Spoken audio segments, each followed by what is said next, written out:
بسم الله الرحمن الرحیم. السلام علیکم. زیم عبدالله جان صابر. قدرمنو، دا وخت د پاکستان او افغانستان ترمنځ چې کومه شخړه روانه ده، نو په هغې کې که یو خوا مالي او بدني زیان روان دی، نو بل خوا پکې د پراپیګنډو یو هوا هم شروع شوې ده.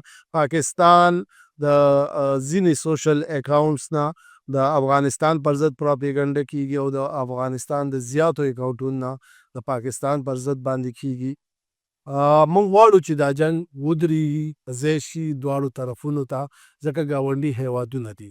خو ولې دا وخت د پراپیګنډې په دې هوا کې یوه نوې پراپیګنډه دا راغلې ده چې پاکستان یو سرکاري وفد لیږلی افغانستان ته په دې غرض چې د افغان طالبانو سره خبرې وکړي، مذاکرات وکړي او د جنګ بندي وشي.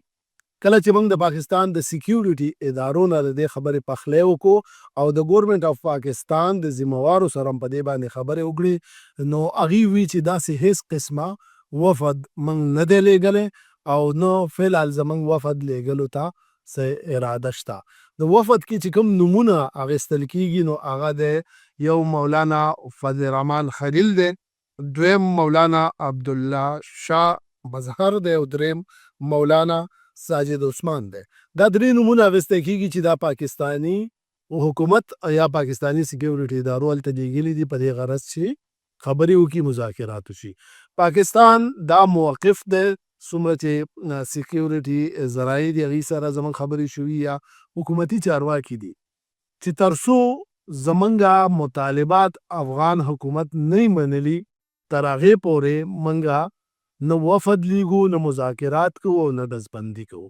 په هغې کې یو مطالبه د پاکستان دا وه چې ملا هیبت الله تر څو فتوه نه جاري کړي د ټي ټي پي خلاف او د دوی خلاف یې کاروایي نه کړي، تر هغې موږ جنګ بندي نه کوو. دا کم که فضایي حملې روانې دي یا زمیني روانې دي، دا به جاري. دویم هغوی دا ویلي دي چې افغان طالبان به په خپله خاوره باندې ټي ټي پي یا نور چې کوم ترهګریزې ډلې دي هغوی له ځای نه ورکوي، تر هغې پورې به موږ خپلې کاروایي جاري ساتو. او که دوی زموږ مطالبات ومني، نو بیا دا یقیني خبره ده چې موږ هم ګاونډي هیواد دی، موږ هم مذاکراتو ته هم تیار یو او ډزبندۍ ته هم تیار یو. نو د پاکستان حکومت دا خبره مسترد کړې ده چې موږ یا وفد لیږلی یا د وفد په موډ کې یو. هغوی وایي چې زموږ به جنګ تر هغې جاري وي چې تر څو افغان طالبانو زموږ مطالبات نه وي منلي. نو پکار دا ده چې یو د پراپیګنډو نه ډډه وشي، او دویمه افغان طالبان د دې وخت کې پکار دی چې د خپل ولس په خاطر او د افغانستان د امن په خاطر د پاکستان مطالبات ومني. چېرته چې ښاد اوسئ، د الله پامه.